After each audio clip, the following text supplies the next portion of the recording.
Okay, so welcome everyone on the fourth day of Alexander Trauner Art Film Festival, and I'm also going to speak in English.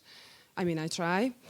Our next masterclass presenter is, I can say, I guess, our friend. We know him from a long time. When his first feature film came up, which is called Come On Bear Rose, we welcomed him and had a Q&A with him. That was his first film in the cinema, and we had a huge audience for that. I think I remember he also came back with this film again. But his next feature film, Those Who Remained, was also shown with a huge success in our cinema. That was the second time or the third time he was here. And now his new feature film masterpiece is coming up. So, Master Game. I'm so sorry, Master Game. Yeah, because yeah, those titles are very tricky in Hungarian. So, Master Game, which is actually going to be shown in our cinema on the 1st of December, and Barna is coming back. Maybe he doesn't yet know that, but okay, so he is a director, a scriptwriter, an actor, and a producer at the same time. And he got, in connection, how to say that? Well, he was shortlisted to Oscar 2 times, right? First with the Chuchotás. What's the name for that in Chuchotás? That's the international name too. Yeah, his short film in 2019, and then with Those Who Remain, this was also shortlisted for Oscar. So please welcome him on the stage, Barnabás Tóth. Tóth Barnabás, the floor is yours.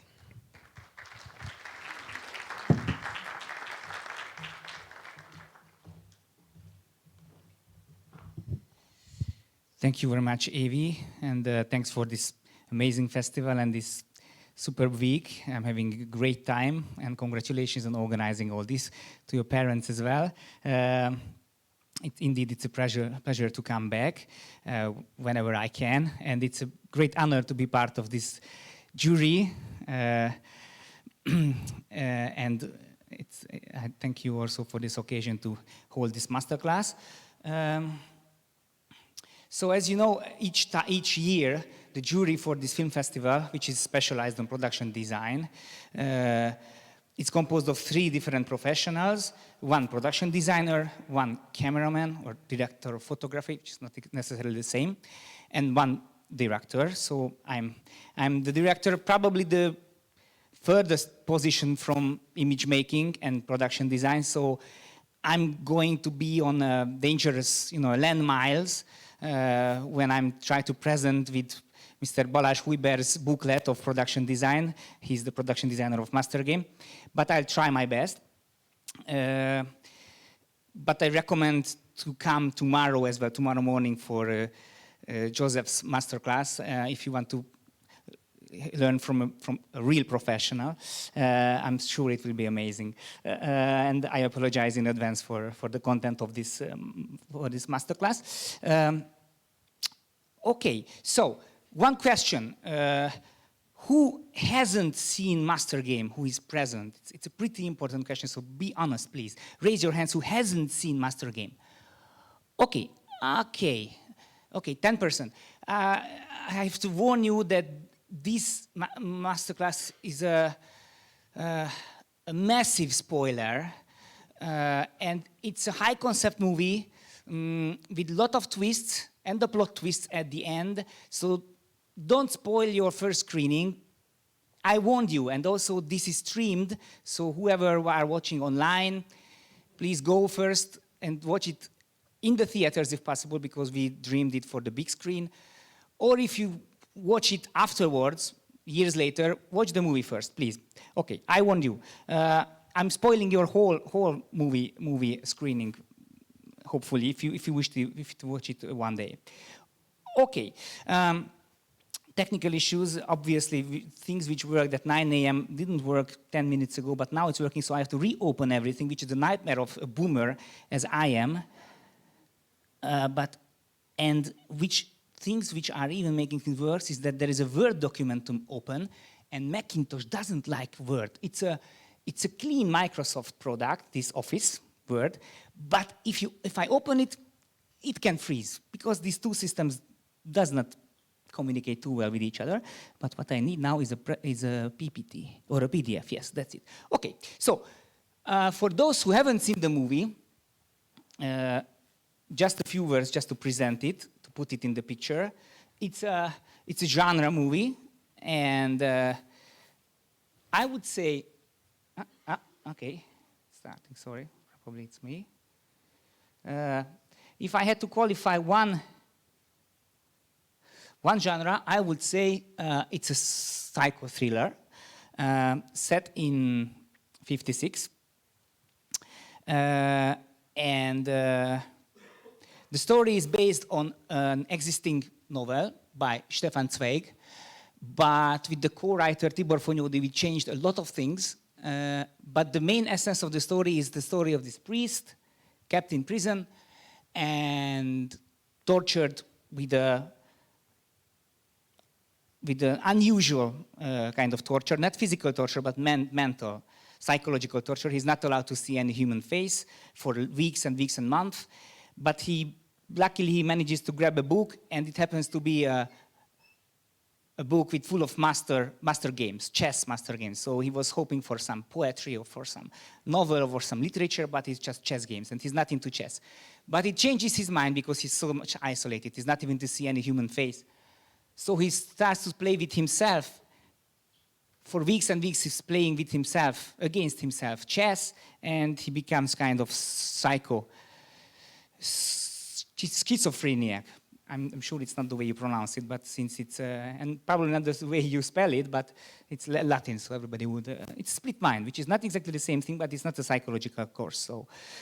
But this is the core of the story, and we were kind of faithful to it, but we created an environment, I would say, milieu, a universe for it, or apropos, and we put it into '56 Hungarian Revolution. So instead of 41 and fleeing the Nazis, our hero is fleeing the communists at our big national uprisal, and we decided to make new heroes to this movie, which is not in the novel, a young rebel couple, a female chess player and his boyfriend.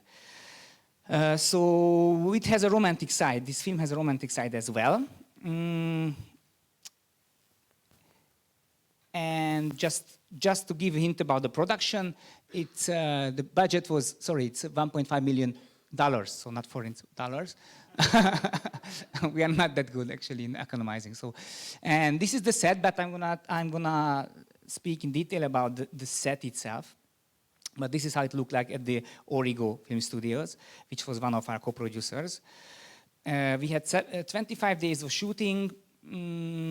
It's not yet released, so all this secrecy about the surprise film and everything, it's because it's not released yet. It will come out in theaters on the 9th of November, distributed by Juno 11, and it had one international festival so far, beside Miskolc. It's the Fuzhou Silk Road Film Festival in China, and the world premiere was in Miskolc, and we gained an audience award there. So that was a great premiere. And this is basically the crew. Okay, so that's it in brief about this production. So the topic of today's masterclass is not only this film, but since it's because this film has this twist and turn at the end, the design is telling a different story. From the beginning of the movie, we are using different methods of storytelling, technical ones mainly, to hide little problems, errors, mistakes, or just some waking up notes to the audience that, hey, what you are watching is not necessarily the truth. It's not necessarily what is going on. So be aware, it's not only a psychological thriller, it's not only about this priest and this but the stakes are much higher, probably. And this is that type of movie where this big secret, which is revealed, I would say, 15 minutes before the end of the movie, it's told in a nicer, softer way, but all along. And for the second screening, so much more information is revealed, and I'm gonna just give you some points where we already cheated, or where we already tried to inform the audience to pay attention. Maybe what you see is not necessarily only the first degree of the movie. There are layers, story layers. But before I start with the movie and start audio commenting those parts, I would like to precise what production design consists of, and because it's such a complex, this position, production designer, has the most people on the set. It's not the DP, it's not the gaffer, it's the production designer, because it has so much departments under him that I listed some of them. Shall I zoom? But if I put it on big screen, then it makes 4 pages, right? So, okay, maybe if I zoom in, yeah, there you go. Okay, so first of all, of course, set design and set decoration. Let it be studio, so műterem, or on location, eredeti helyszín. He's in charge of all kinds of locations. It's not only the built set. He has to be on every recce, tech recces, and every landscape. He's in charge, even the CG, which is created behind on green screen. He's in charge of that. Under him is the art director and set dressers. Of course, there are probably, you can name them somehow other way, or there are, they have assistants as well, but this is more like the execution level. These are also creative artists, but they are under the production designer. And as we zoom in, you get the HMC, which is hair, makeup, and costume, also called the beauty team. Sometimes they claim to be different departments, not under production designer, but when we talk about a design of the whole movie, the costumes has to fit in. And it's easier to change a shirt at the last moment when there's trouble than to change the wall.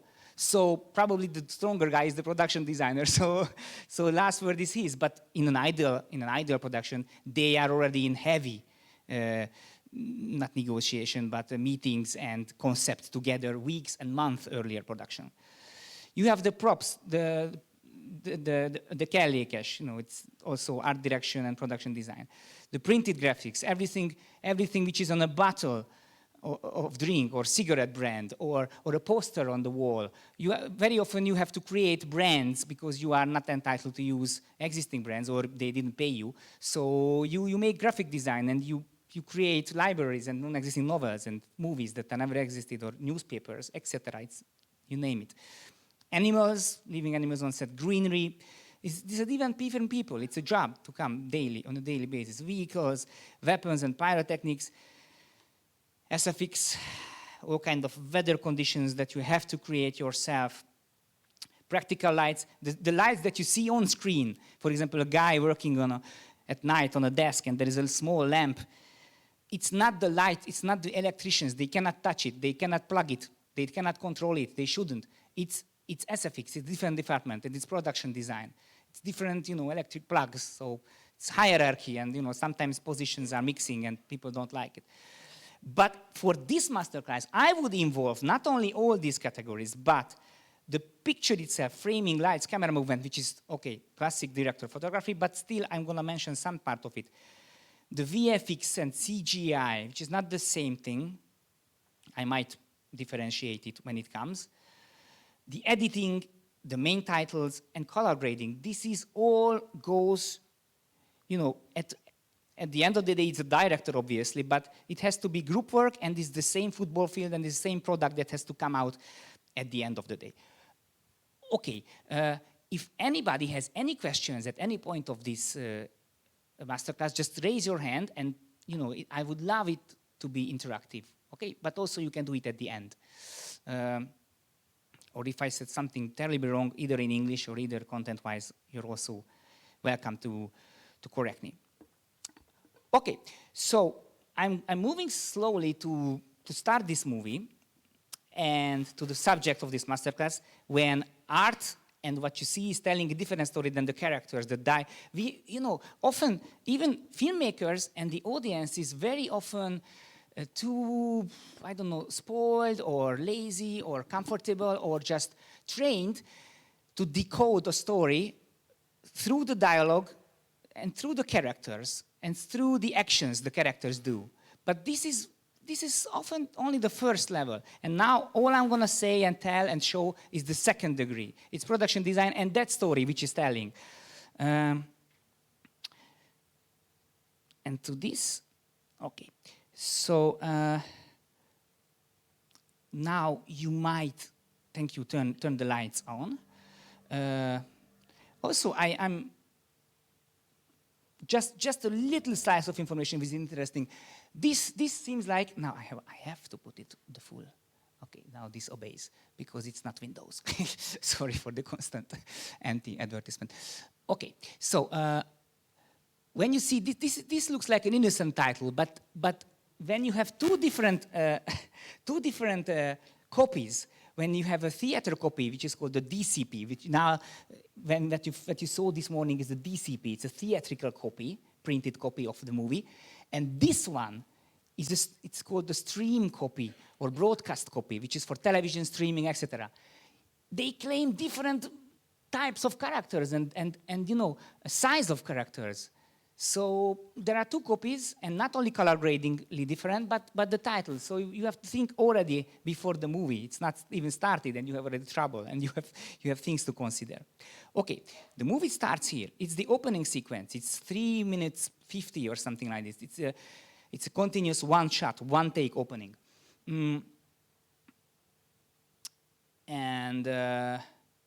Okay, now a question I would like to ask.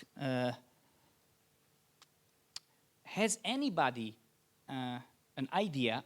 The film starts with this opening credit, and the ending take, when we come back to the street, which is like the frame, the ending of the story on outside location on the street, it's also one take. Has anybody noticed it during screening? And if did, has anybody any idea why that was for?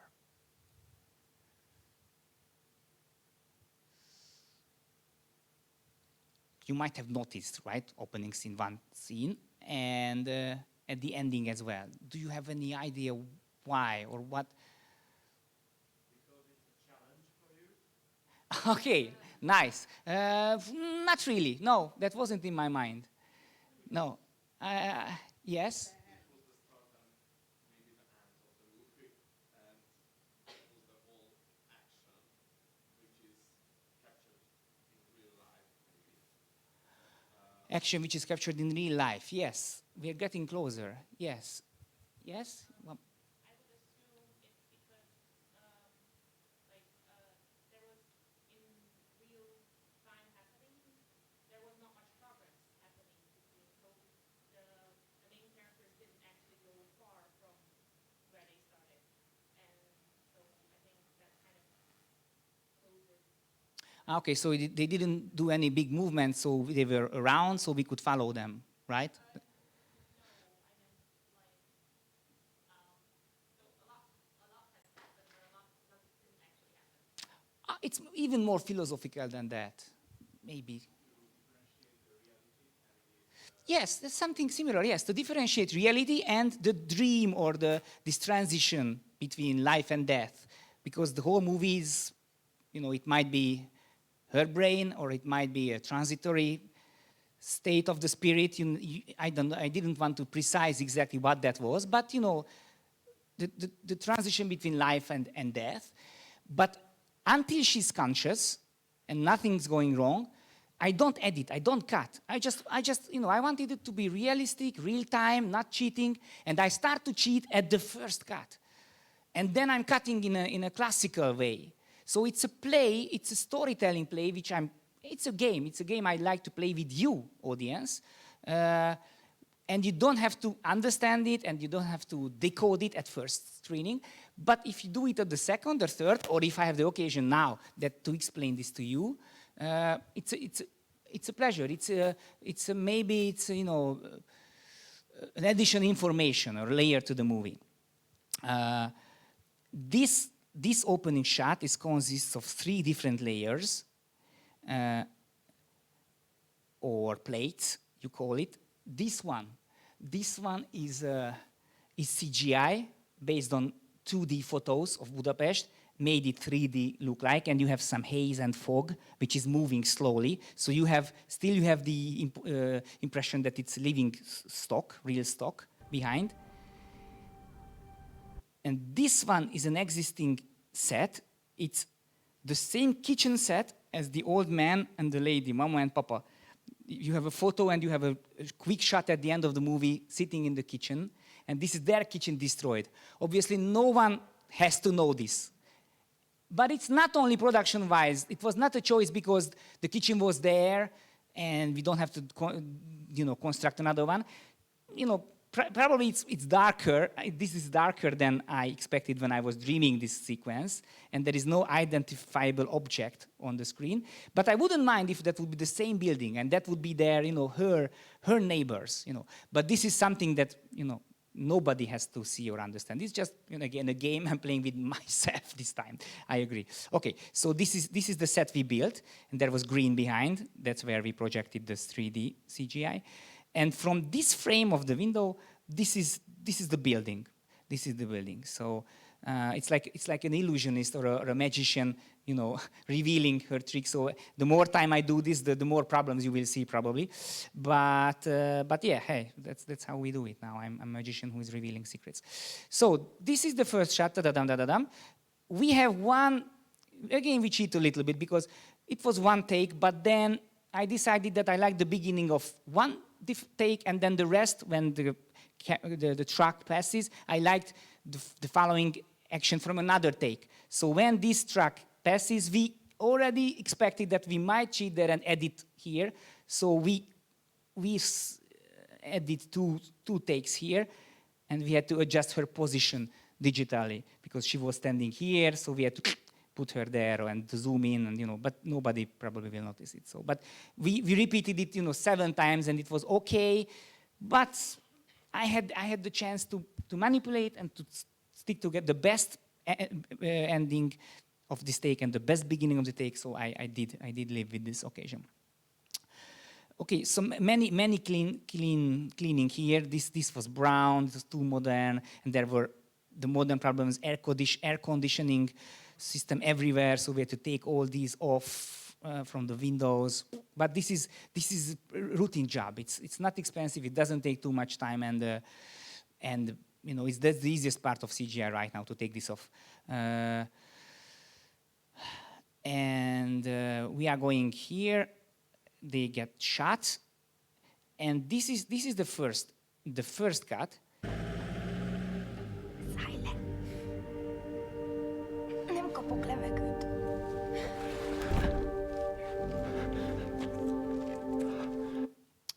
When we projected this movie in Miskolc Film Festival, when they tested the DCP, the projectionist called us in Budapest in emergency that there is a problem with the copy.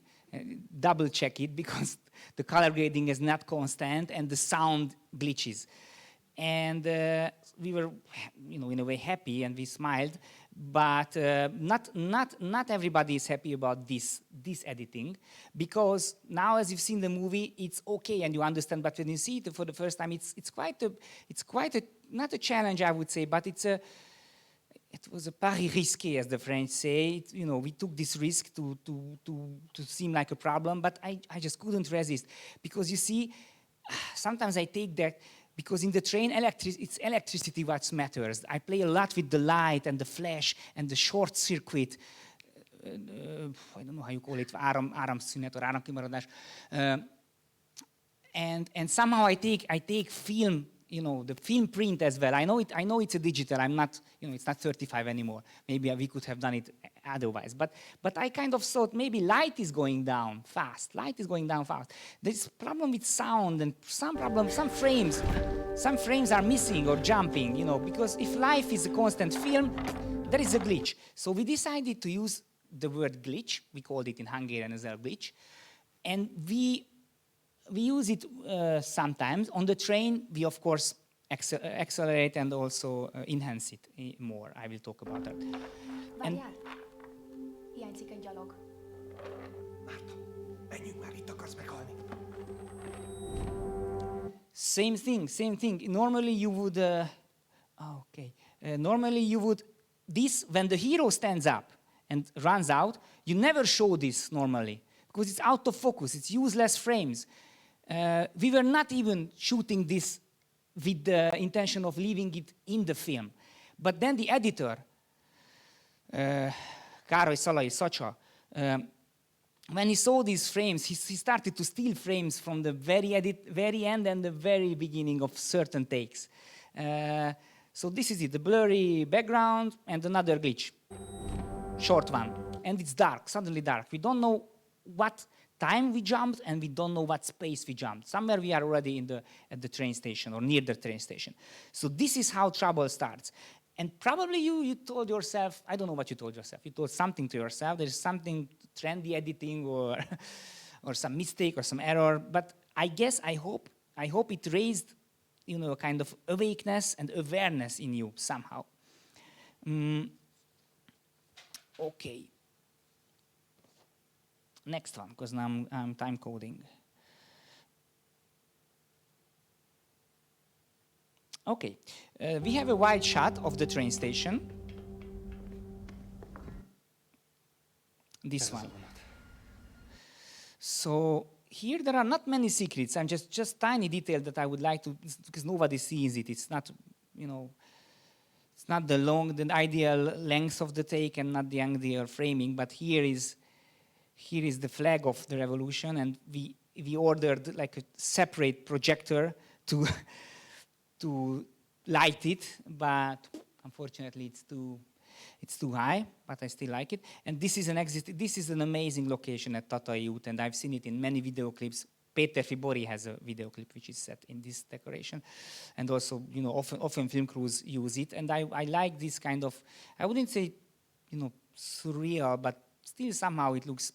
It's not like a usual. I mean, the train would not start from here probably in '56, and but still, it could have been. It could have been. And now some back information about the guards. It's not these three bald men, one him, and the two other appearing very soon. This one, the guard, and there is a third one. They are all stunts in real life. They are not actors. Or Gustav Ditz is kind of also sportsman, but actor as well. These. Okay, so I don't really want to name who they are, who this controller is exactly. Some people might call him the devil. Some people, can be the boss of purgatory, wherever he or she is, or they all are. So he's not, as you know, it's not a regular controller. But if you think about Greek mythology, now I have to say them in English probably, but the keeper of the underworld has a three-headed dog called Charon, and that's where they are three, and they never speak one word. I think they are like half animal or something like this. At the first time he shouts on him, at this moment, I didn't want a human voice. He's saying something like, something like this. It sounds like a bad dubbing actor, but we put a little sound effect, but it sounds, so it's not necessarily this masterclass. But so these are the keepers of the underworld, or how you call it, the land of the dead.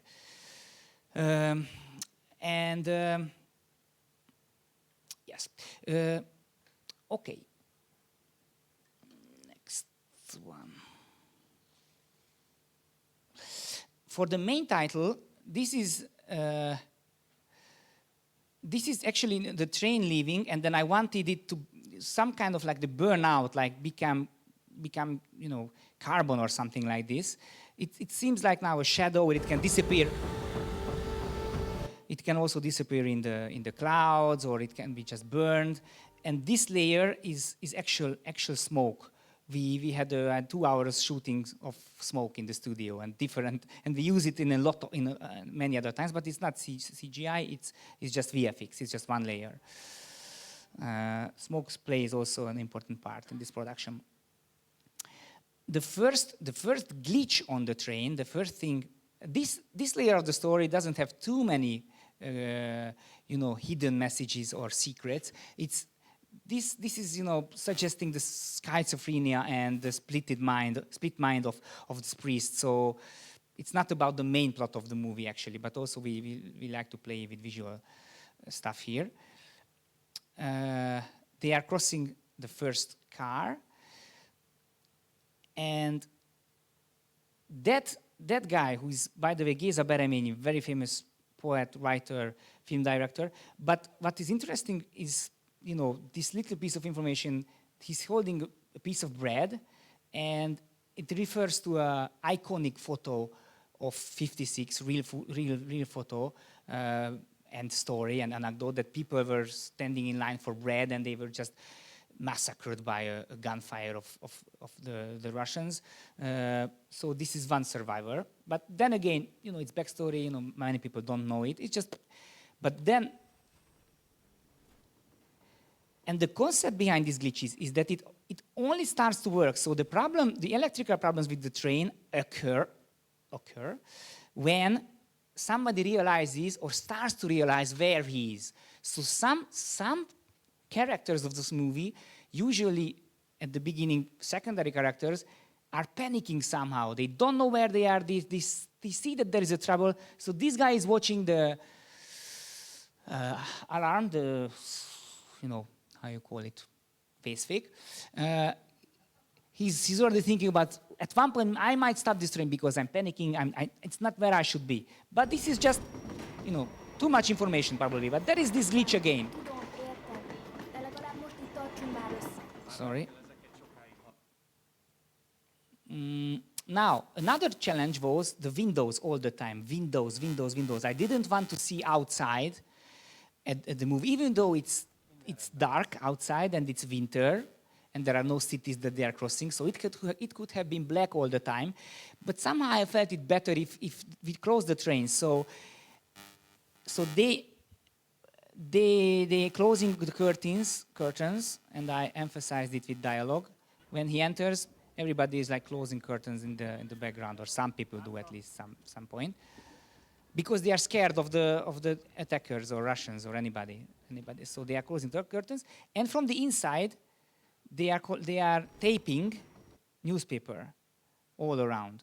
So you cannot see in, and you cannot see out. So problem done, problem solved. Because as you will see, I will show you the production booklet of it and the set drawings and artwork. This train was built. It's a set. It's not an actual train. It's designed and constructed by the crew.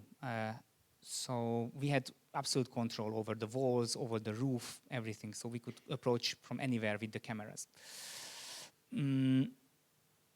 Okay, another issue is blood on the train, blood. Only 2 people are bleeding, only 2 people get hurt, only 2 people feel pain, cold, or any physical troubles, those who are still alive.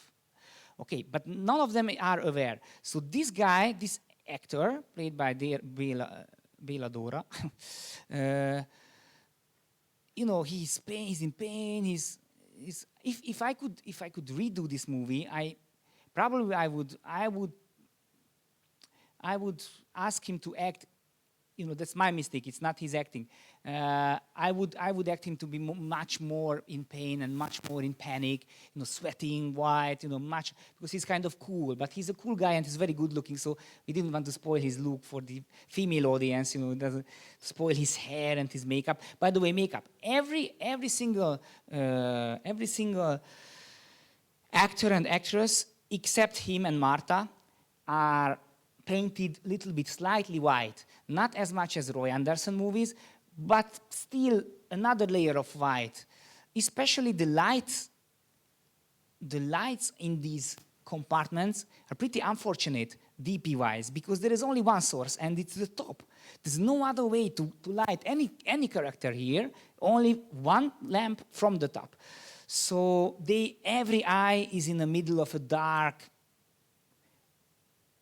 well or pit or hole. It was a challenge, especially multiplied or amplified by glasses. Every DP hates glasses for actors, and the priest has glasses, so it's always a constant fight whether glasses or not. Anyway, so they are in pain, they bleed, and Marta is bleeding. She's in pain, except when she's getting worse and worse and starts, not to feel the cold, etc. You saw the movie. Her wound is disappearing. That's another issue. Paradoxically, when she's dying, she gets better and her wounds are disappearing, because then, I don't explain, you understand. Okay, now another test. Test time. We put, this guy is called Centovic, played by Palmácsai. He's, as it turns out, he's the antagonist. He's the evil guy. And we put 3 times, we put him in the hearing room at the police station, or the AVH, at the investigation or inspection room. We put 3 times. Has anybody noticed those 3 times? I'm going to show you the first time. You can obviously cheat and say, yes, I've seen him, but test audience never ever saw him or felt him. This is the first. This is Centovic's hand. He's all the time, always in this other room. This door is always open. When the camera is here, we always leave it open. The guy is always there, walking. Shadow is walking. We put sound of the floor creaking. We put his hand, his shadow, his smoke. Nobody ever sees that there is somebody here. Contradict me, feel free. You're not entitled to say it was Centovic. It's impossible. But nobody sees that there was somebody. He's there. First appearance. There will be 2 more. Okay.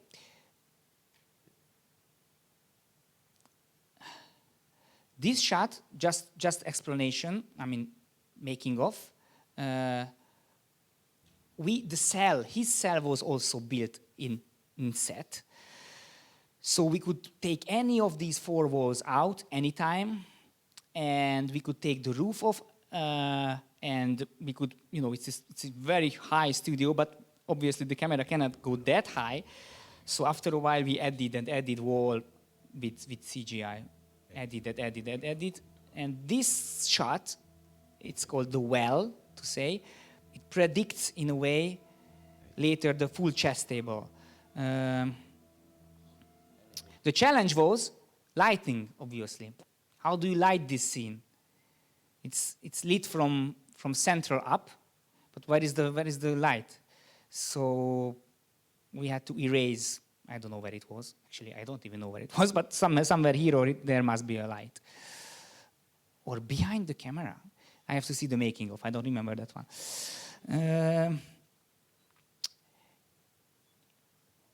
Okay, 19 shadow on the wall. A fun fact, I find this really, we had a lot of fun. It was not too much fun to make this movie because actually it's not a funny movie.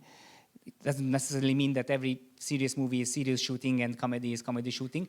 But it was challenging. 25 days is a lot of stress, especially for me. But here I was laughing out loud.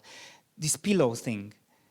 I don't know if anybody saw this in the movie or if anybody's... Okay, test. Anybody recognizes what is this reference to? Yes, the Turin lapel. The famous one. But we couldn't... I wanted it because this looks too much, the Turin lapel to me. And I wanted it that I don't feel the sweat. I wanted it that it's his shadow, it's his sweat, his face making this other face on the pillow. I wanted that. And we started to experiment with the prop guy's face, not with Károly Hajduk's face. So we put first water in it. It was not good because it was not strong enough, not dark enough, not thick enough. Then we put wax oil on this poor guy's face. 2 layers of wax oil. And he put his face on his pillow, dug it into it, and then we washed the pillow, and it gave a monkey face, a genuine monkey face, and we were laughing. It looked like a perfect chimpanzee to us. It was so much fun, and then we decided, okay, it's CGI. There is this T-shirt that we'll fix it in post-prod. We said we'll fix it in post-prod. So this is also post-production design, you know, all this. Any questions to anything I mentioned, or maybe we might leave it to the end. But do not forget if you have any.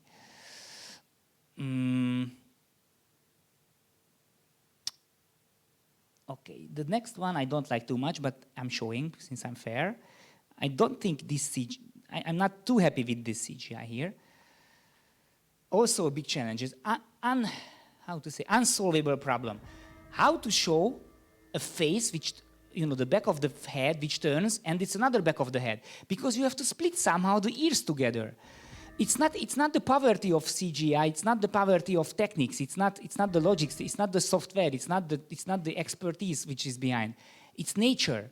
It's nature. You cannot do better than this with this problem. So when I stop, obviously it looks now ridiculous, but probably, hopefully this morning you didn't say, hey, you probably said, hey, what was that? And that's exactly what I wanted. What was that?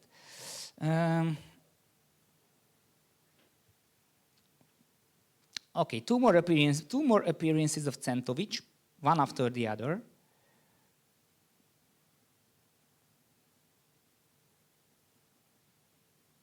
This one.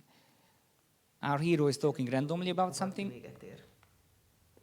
The door is open, the guy is walking. Whenever I ask, nobody ever. And it's him. He's there all the time, watching. I told you, he was there, I'm not cheating. Centovic is there, he's listening. But nobody is watching this part of the screen, obviously, because this is lit, this is the face. You always watch the face and the eyes. So it's normal. You know, I don't blame you. I'm just telling this is my little games or tricks for second or third seeing. Okay, coming back to the train, because this is our main topic. The train. I love little, you know, at first sight, ugly editing. See, he's sitting down and just takes a glance. Nagyon kedves, nem kérem. Köszönöm szépen.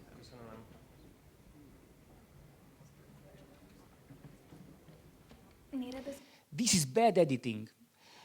It's too short, it's out of the context, and this is not a frame. Who is the protagonist on this frame? She's out of focus, he's hidden, and still this is one of my favorite shots in this movie, because, you know, I don't know, I just love it.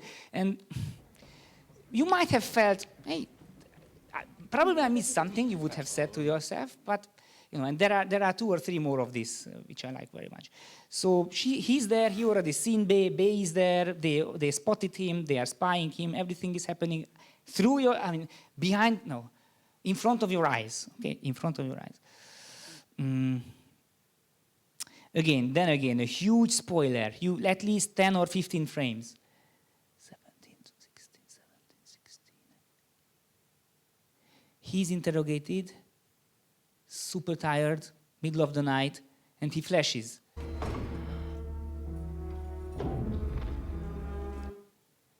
Now you know what this is, right? Now. It's too short, right? Probably too short. This is the train window that he keeps watching all the time. He's attracted by this light. He knows it from somewhere. This is like meeting of dimensions. I don't have to explain it. I cannot explain it. It would be ridiculous to explain it. But still somehow, and obviously we might be in the head in her head. I don't mind an interpretation where it's her father. It's her father. Because why would she flash so longly about a strange, never met, never known priest? But her dad was a pastor, tortured and killed by the Nazis. So when she flashes for 1 hour, 2 hours, 5 minutes, I don't know, I don't care. Time is a notion that only the reason created. Time doesn't exist. Einstein proved it. So, Yeah, it's not philosophical class, but interesting. Okay, the moment when the actor guy, Trigorin, Dora Bela realizes where he is, it's the longest glitch so far, and it's a sound and picture again. Because he realizes where he is. Suddenly, the power goes out, and he has time and energy to realize Hamar el kellene. a bit earlier. He should be more freaked out. He's too calm. That's my mistake. Hamar el kellene látni a sebét. Végén még elvérzi. Ha már meghalok, akkor nyugodtan halok meg.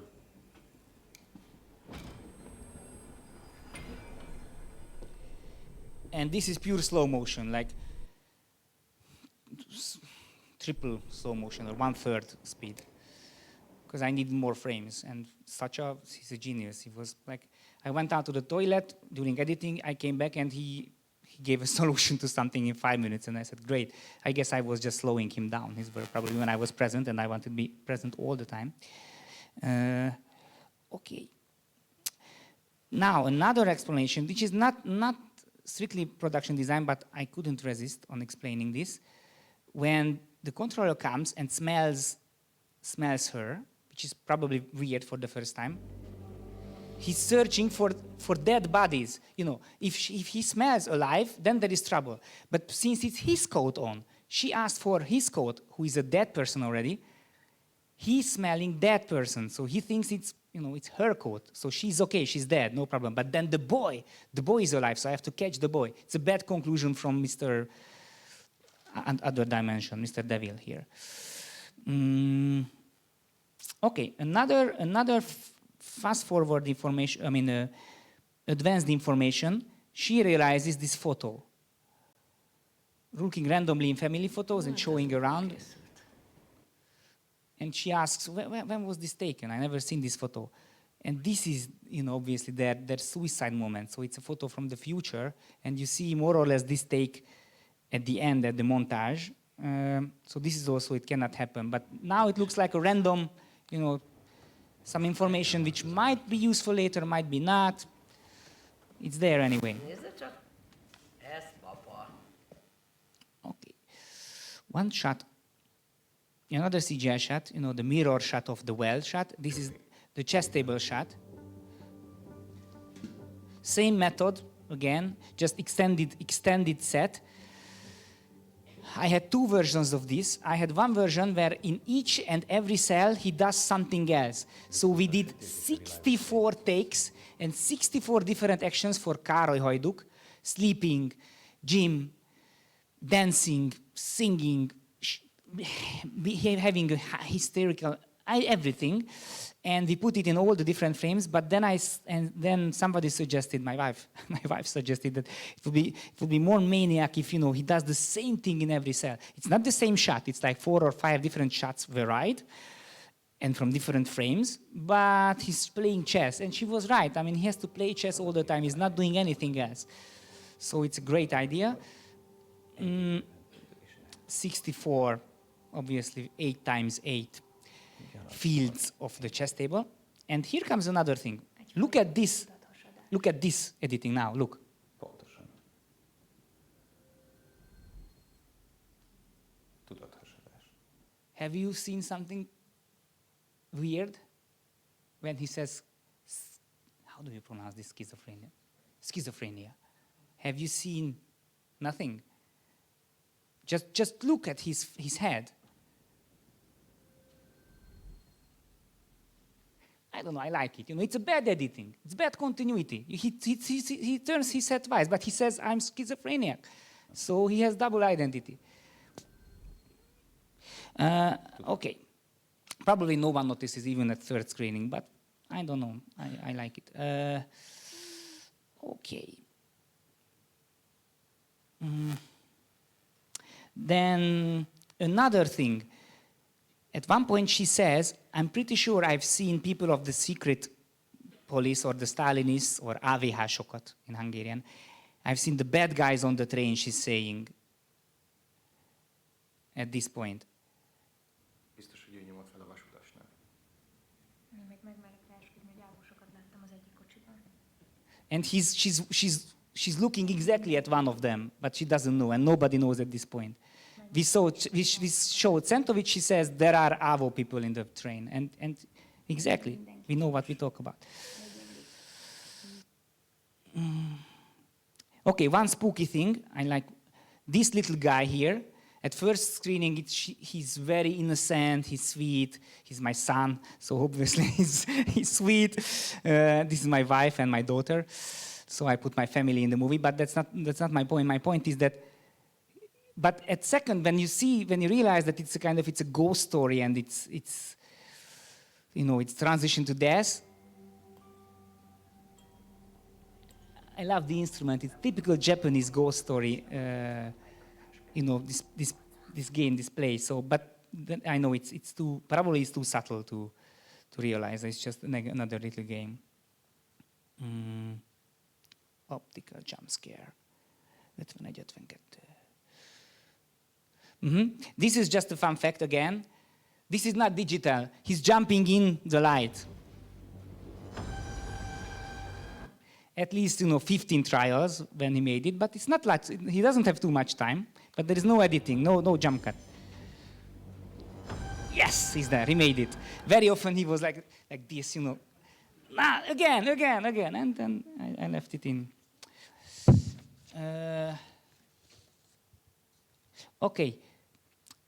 Angle is especially the angle of the master shot is very important in every movie, as you all know, because you are mainly film students here, if I'm not wrong. But I make an angle jump, a very ugly angle jump at one point. You don't usually do this in normal movies, I would say. But then here already everything is so much amplified now and emphasized that I could allow.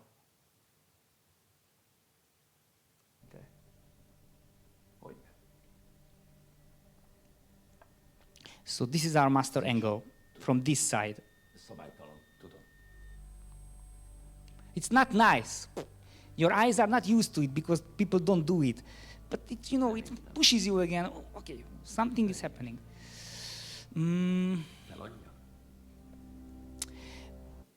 And then here comes another weird shot.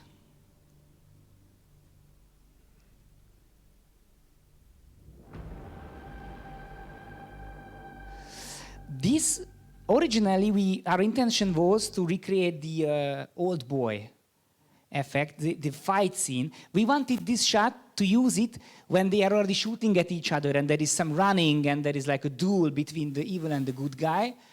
But probably I must have gone to the toilet again, and Socha put it in at this moment because he loved this shot because it looks very unnatural, it looks theater, but the film starts to disintegrate. I put suddenly the camera on the other side. I go 20 meters out of the train, and where is the landscape? Where is the smoke? Where is everything? It's just, I don't know. We didn't use it for the old boy. We used it for a master game, so it's good. We created something probably new. I don't know. Then there is this. So somebody gets hurt. There is trouble with the costumes. Continuity-wise, it was a huge trap. The whole movie, costume continuity, because if we show from the very beginning that their clothes are full of holes, then it's spoiler. But or the same thing with the head of Centovic, which is shot through. There is this huge wound here. But we never show him on behind, or when we do, he has his hat on. So the continuity, the script continuity woman, had also to follow this, that which part of costume or wounds can we show all the time. But I think we didn't make any error. And if we did, I told everybody, it's okay, I don't care. I don't care because it's not reality. So, yeah, some people claimed some continuity errors with the extras, the position of some extras in the corridor. Some people say in a train, a toilet is never so big, especially in ancient MAF trains. Obviously, you're right, perfectly right. It's not a train.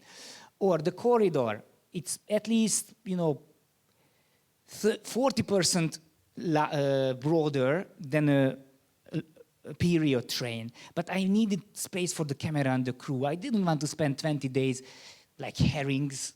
It's not nice to shoot. And I said, it's not a train, so I want space for camera. Eventually I want dolly, I want Steadicam, so I need space. I didn't care. So it doesn't look like an actual 56 train with full of refugees. It's never full of refugees, actually. We didn't have enough money for so much extras. But I can justify I can cover this with this twist. So, but obviously we aimed for the best. All the time we aim for the best. But I said, if there is big error, nobody's gonna be blamed.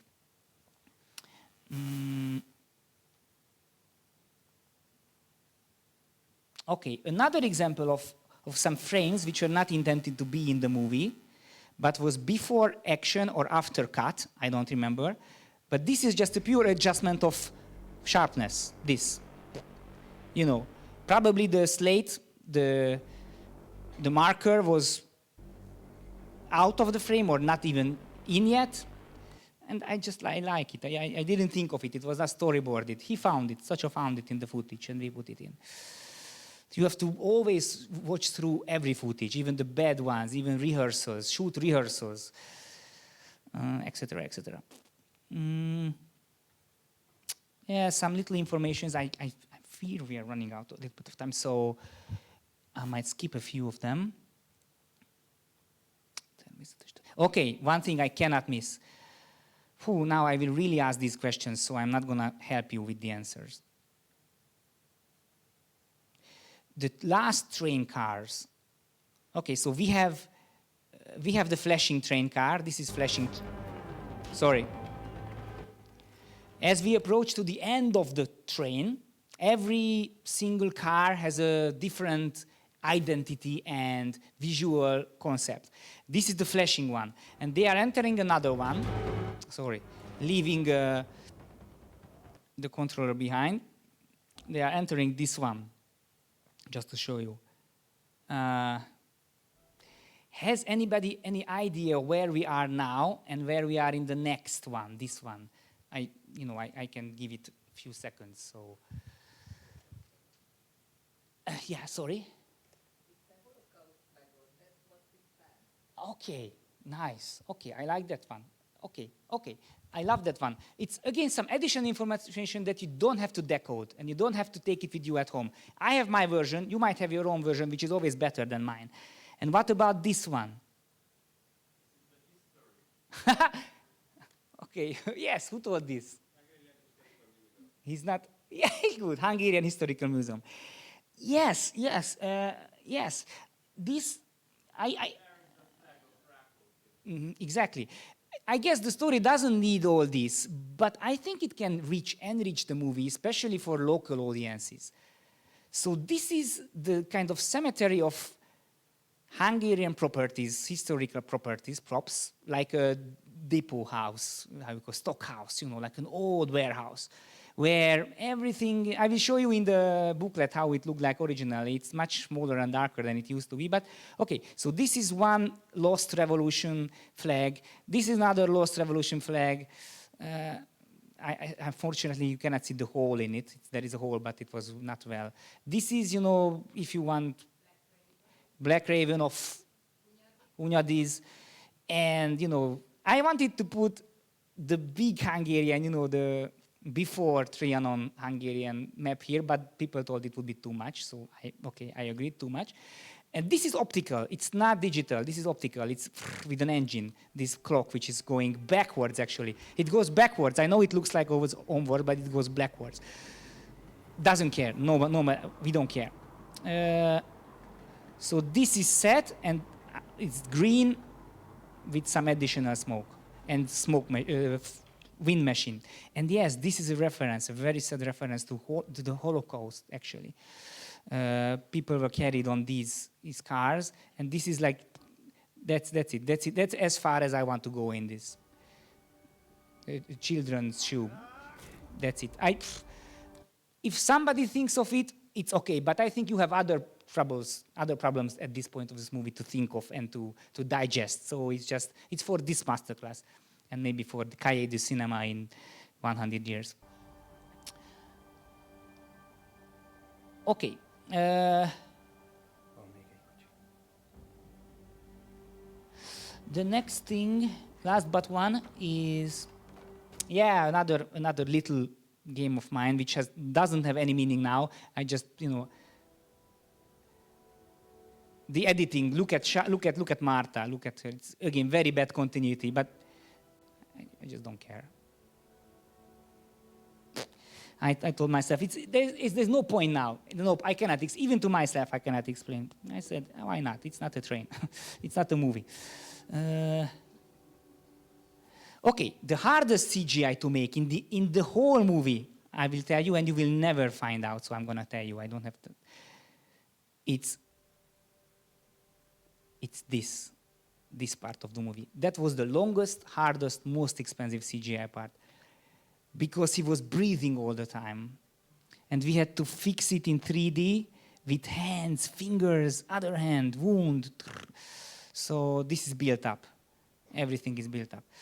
Big mistake. You should have, when you have to put a plastic something behind the clothes, so then breathing is blocked. But at least from the view, we don't choke actors. And then again, something, he appears. Not everybody notices him, but he's alive. He's there. He was just wounded. It's triggering. It's from the train. If I would have more time, maybe I had 2 hours to make this shot. This shot I had 2 hours to make because of weather conditions. It's not an excuse. Nobody cares about shooting, but I didn't have, I couldn't place everybody as well as I wanted to. And this was recreated CGI, and also I wanted to finish with the tanks, referring to the end of '56 and to today, that Russian tanks are unfortunately still going up and down in Europe nowadays. So, but this is again something that's important for me, not important for you as a viewer.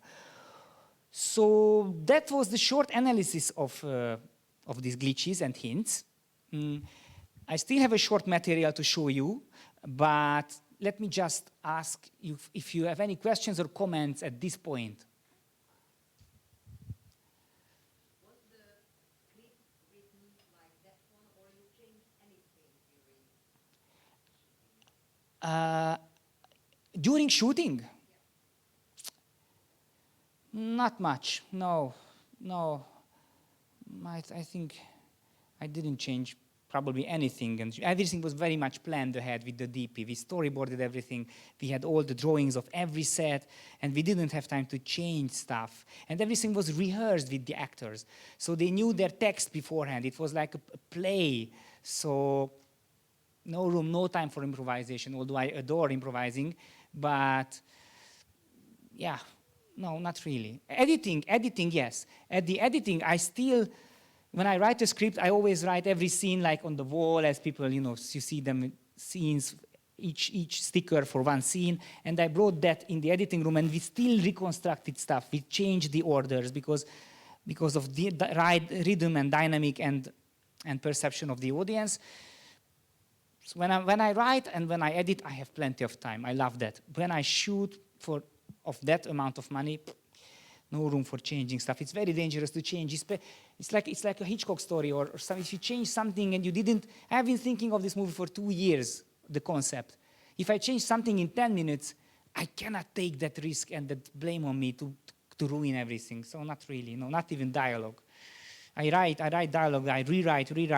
I like to hear the characters, and don't necessarily like when there is a useless change in dialogue. Anything else? Yes. Regarding the angle change, you showed the example as well, where the one at 80-degree rule is broken and suddenly the position of the chess players are switched. Did you have exact that moment in your mind when you were working on the storyboard as well, or did you think it would somehow at some point and just included in the shot click and So the question was, when I changed the, I also tell it for the stream and for Anna, the translator. So when I changed the master shot angle of that chess game, did I plan it ahead, storyboard it, or did I change it? I think it was not planned ahead. So probably I took frames from another scene because we didn't have the luxury to shoot every scene from both because nobody does it. So I think we were lucky with continuity probably because they wear the same costumes. The chess, if I have to double check, probably the status of the game is similar, or it doesn't. I don't care. So I don't think it's the same scene, and it was not planned ahead. That one, no. The editing was very inspiring with Sacha, I have to say, and very, very creative. I didn't, in a way, when I planned, and I will talk about it. I just wonder. Yeah, we still have a little bit of time, because when I read the treatment first, what grabbed my imagination is much more the cell, the chess, and the priest. That part of the story, and not much the train. And I visualized all kind of his schizophrenia, and we planned with the cameraman a tool called, it ends with scope, botoscope or boroscope. It's a 4K or 8K camera. It looks like something like an observator, and it can go. It's so small that it can go in between chess figures, and they would look like huge buildings. And it's relatively cheap. But then I started to write the script, and I saw how twisted and complicated it already was. And I knew the top shot I will use a lot, so I didn't want to over visualize and over affect the movie. So I didn't shot this boroscope. We planned because we looked a lot of chess movies like Queen's Gambit and all kind of references. We didn't want to use the same things again. And we invented like from under the table to use a glass table and to watch the chess play from under. And then I thought again, it's too much, it's too artificial, it's too, not cheap, it's too obvious or too, I don't know the English word, not even the Hungarian, so I cannot help myself, but öncélú, yes, thank you. So, just some, the train, although we constructed, the green is constructed, so this one car, half of car, the red was constructed, nothing else. But I had to know every moment where the characters are right now. And there are 8 cars. And this one, the nostalgia car, is split off at the end. So there are 7 at the end remaining. And on a chess table, there are 8 rows, 64 fields. If you take one row off, you know how many fields remain? 56. Okay, this is something which is it's magical, but it has nothing to do with the movie. But still, I like this mystery stuff. I love it.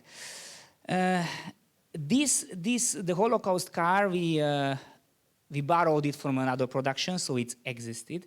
But this little nostalgia, this was built, the very end, the light car, the nostalgia car, the alive car, the reality car, call it whatever you want. It was constructed by us.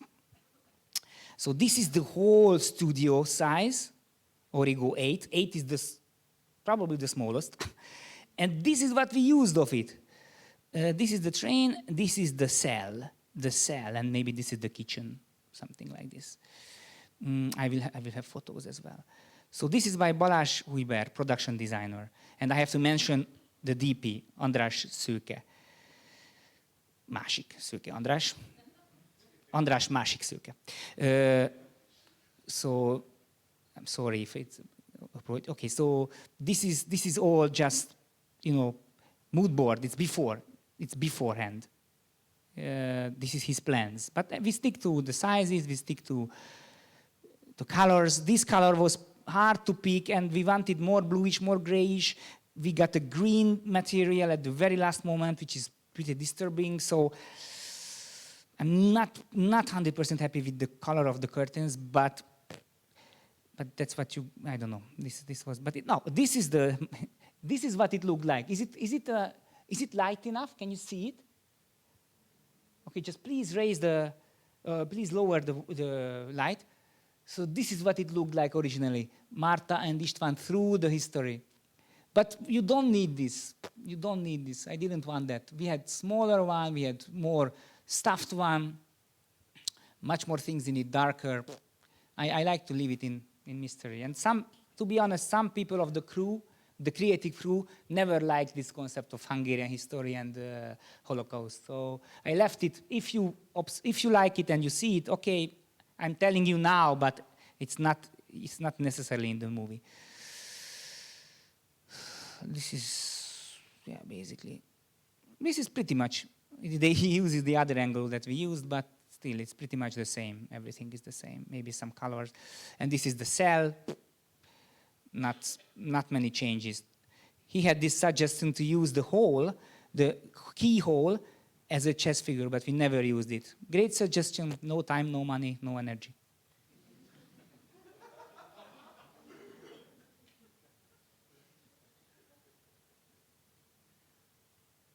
And the kitchen of the old guys, who is there for 5 seconds, and then we blew it up, and it's at the beginning of the film, as I said. And the execution, it's just for, because they built it as well. Okay, any questions now?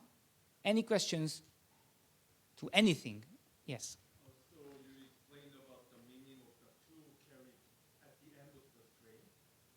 Does the other train also have different meaning? Not really, no. No, two categories. There is the one-room car where there are no compartments, and there are the compartment kinds. And I knew that number one was single-spaced, I don't know how you call it, single-space car, and then compartment, and third compartment, fourth, single. I knew where we are now and where the characters are now, but no other meaning. The flashing car, the fifth one, yes, it means that we are approaching the end, so there are troubles, there are electricity continuity, every kind of trouble. That's where he lives, that's where the devil lives. And he doesn't allow anybody to go further. That's why he has this lousy key. I wanted another key, but there is always a certain person that you cannot control, and there is, as I said, no time, no energy, no money. And that key was just a regular old cellar key or something. I wanted something not heaven-like, but something weird key. But there was, So it's just his key. He takes it and he opens the door. So no external meaning. The last car, which can be detached, it has a different temperature light. It has external light temperature in it, the light, so that it's already the sun, and it's much stronger than all the others. And I wanted her to, open and step, and the light, and then that's how we go to the street back. But then somehow I dropped this idea as being maybe too obvious or too much like an old TV show, like the opening of Zseb TV, when the woman comes out from the book, and that reminds me something like this. Okay? Yes? So the very beginning we see that the kitchen is exploded. Is that exploded because they turned the gas on and they left it on? I love this. Yeah, I don't know, but I love the idea. And I would say, because there is, how to say, one concept or one way to see the movie, that everything is in her head, so everybody that she sees on the train is from her life. So there might be neighbors, and if it's their kitchen, but since the kitchen is not recognizable and it's so far in filming time, that is just because of this production class that I'm saying that it's the same kitchen. You don't even see it's a kitchen.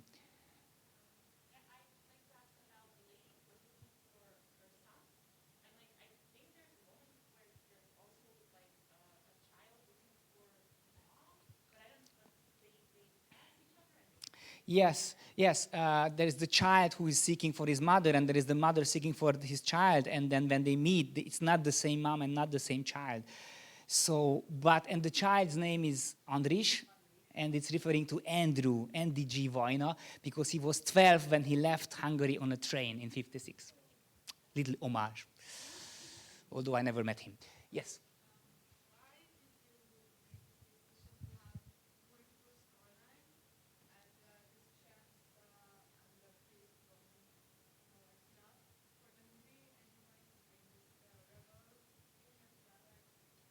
Okay, so why didn't I shoot the novel only, The Priest and the Cell, and why did I put it in the Revolution, right?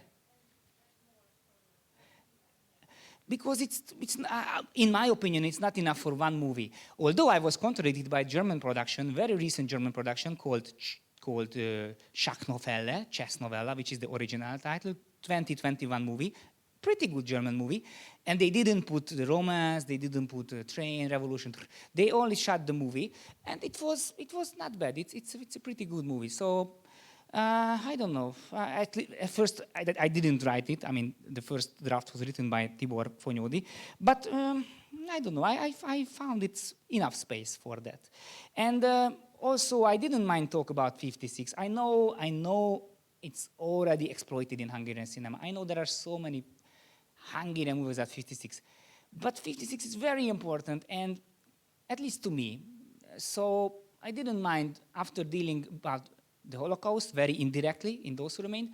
Then again, putting in the camouflage of a psycho-thriller romance, there is my 56 in it. I probably will never deal about recent Hungarian history ever again, but that's it.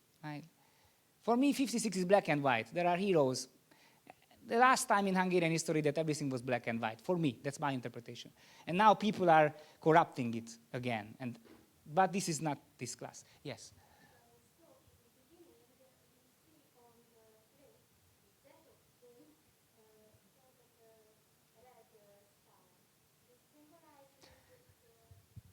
There is a red star at the locomotive of the train, in the front face. That's how that train looked like in 56. So it's the communist red star, but no additional meaning. It's misleading, you're misleading that it's communism and 56. We could have erased it, but I didn't, as I didn't erase the unseen flag, invisible flag either. It's still half reality, and it's still a trap for you to fall in. I really like the music as well. I think it matches really well with the film story and the psychological part of it as well. And how I saw it was that there was a very heavy synthesizer layer, along with sometimes when the tension is released, there was a little bit of acoustic instrument coming in as well. So my question is, were you involved a lot in the choice and the style of the music in the beginning? So the question goes to the music, if I was involved in the creation. I also like the music very much. And I have to say that, that the creative crew was divided with this music. Some people suggested less and more art movie music, but when you make a movie, all the time you have to make constant choices, aesthetical choices, and not only production-wise, but music it's one of the biggest and most important element of the. And you can only hope when you talk to a musician for a long time. It's Gábor Keresztes, and you can hope that you get some great material. You cannot really describe what you want. It's like scents or it's like feelings. It's not production design. You cannot, draw the music before. So, but from the very first, he started with the opening scene. That's his method. At the opening, he always puts almost every element of the music, which will be then defragmented later on. And when I received the opening scene, I said, yeah, that's good. I said it's pretty loud, it's pretty intense, it's pretty much commercial movie-like or genre movie-like, but I take it. When you make crossover movies like this, half art, half audience, when I have to make a choice, I always opt for the audience. And this music, with this, I had to make a choice, and I wanted to step one step for the audience. I wanted to guide them. I like when the music guides, but still it can be rich. It can be super as it is. It can be super, sometimes classical, sometimes modern. He has so much instruments in it. I can tell you later in detail because he created different instruments and uses all kinds of objects to create, like for example, a clock. clock he uses. But it's production design. Yes, it's time. Okay. Thank you very much for your attention, and I hope you enjoyed it.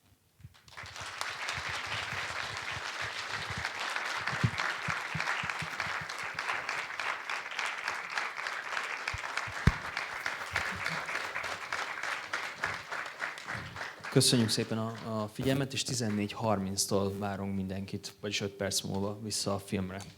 Köszönjük.